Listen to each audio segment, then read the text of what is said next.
Welcome to the overview of ECEAP performance standards. This overview will give you some foundational information about the ECEAP standards. We will review each section to understand better where information can be found when implementing ECEAP services within your community.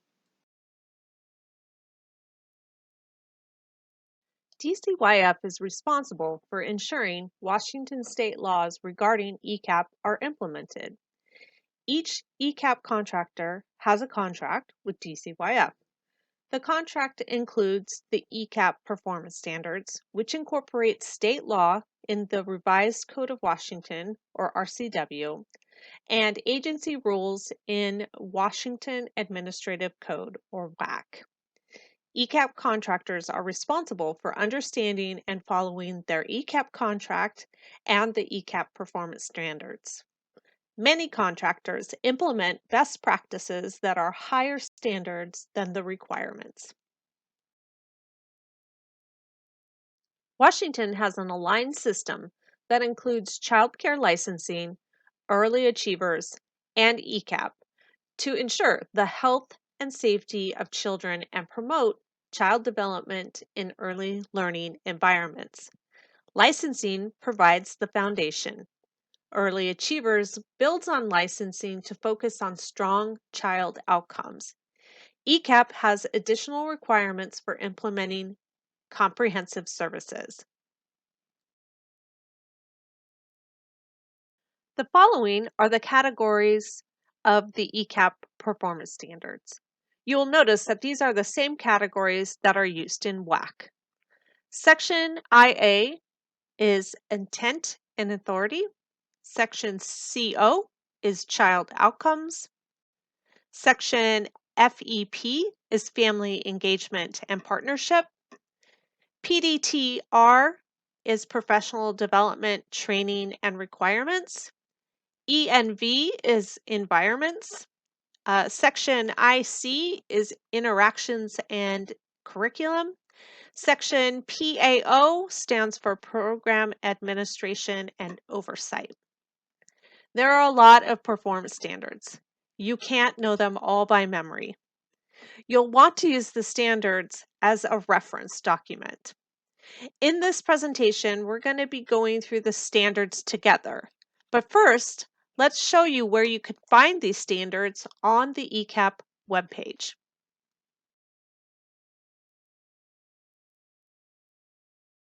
The most current copy of performance standards are located on the DCYF webpage. You could find them on the ECAP page, then click on the Contractor subfolder. Scroll down and you will find the most recent version under Laws, Rules, and Standards. You will also find any accompanying training documents. Next section, we're going to walk through the standards and point out some key areas. After each section, you may find it helpful to pause this presentation and review the companion guide. The companion guide is located in the Resource tab above, along with the current ECAP performance standards.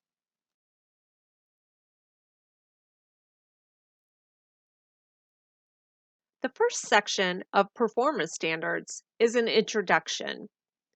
Performance standards are the minimum requirements to address the goals of ECAP. Contractors are encouraged to exceed standards based on community, child, and family need in order to provide a comprehensive pre-kindergarten program that integrates education, family support, and health services, fosters the development of the whole child, and enhances opportunities for success in school and life. Focus on parent and family strengths and support each parent as their child's first and most important teacher and provider of safety, loving care, and stability. Honor each family's culture and language and ensure culturally relevant services.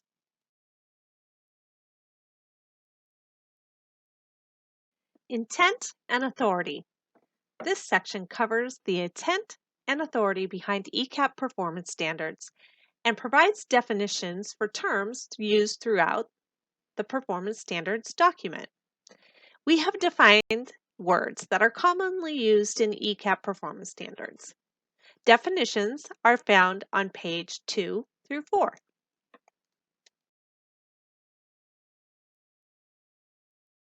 Child outcomes. Positive child outcomes are supported by the requirement that all children in ECAP receive an approved developmental screening, followed by developmental monitoring through the use of ongoing, culturally aware observation and assessment to track children's development.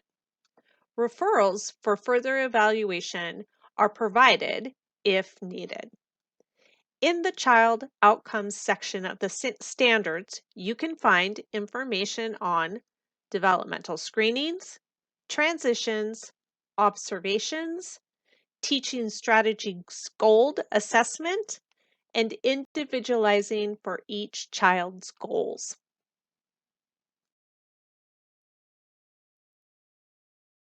Family engagement and partnership. Relationship-based family partnerships are an essential component of ECAP comprehensive services. A contractor must integrate parent and family engagement strategies into all systems and programming services to support family well-being. In this section, you will find information related to family engagement, such as the family engagement and partnership principles, parent-teacher conferences, family support visits, health coordination services for families, resource and referrals.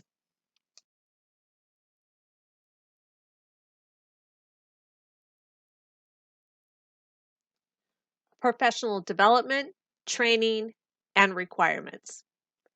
Qualified staffing is essential to providing quality services to children and families enrolled in ECAP. Initial training requirements and ongoing professional development expectations ensure that ECAP staff and volunteers meet the diverse needs of children and families.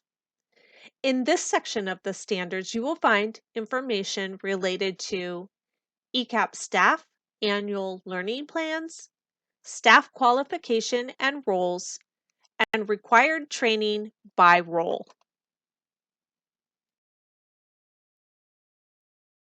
Environments. This section includes ECAP requirements to ensure that the educational environment is affirming, safe, healthy, inclusive, culturally responsive, and reflects the daily life, culture, and community of the children and families served. The environment section includes information on inclusion, curriculum planning, child guidance, and no expulsion policy.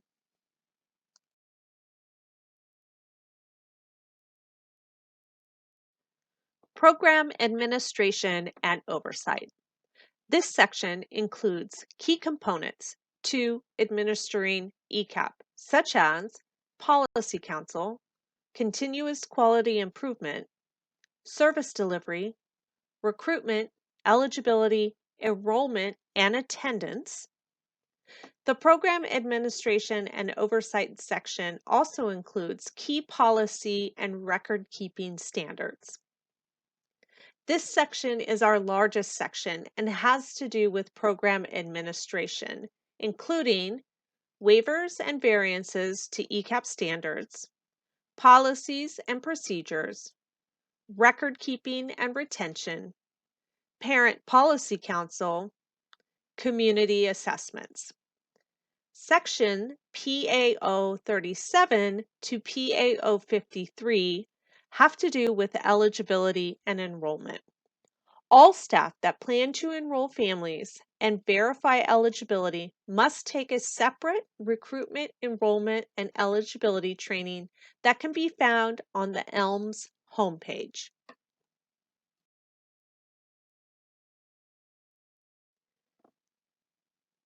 Asking questions about ECAP performance standards. The main line of communication is between the contractor director and the CQI specialist, who are DCYF employees. CQI's main role with contractors is to support them through ongoing technical assistance and monitoring. Specialists have regular calls with contractor staff throughout the program year. If you are a subcontractor, your line of communication is through your contractor organization.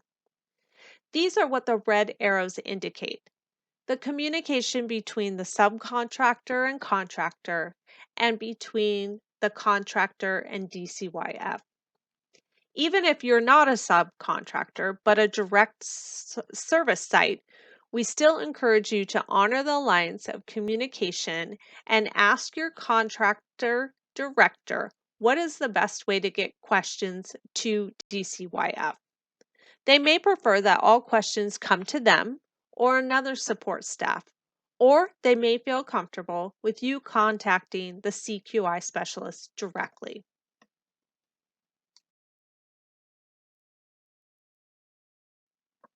There are many ways to get the support you need in implementing ECAP programming in your community.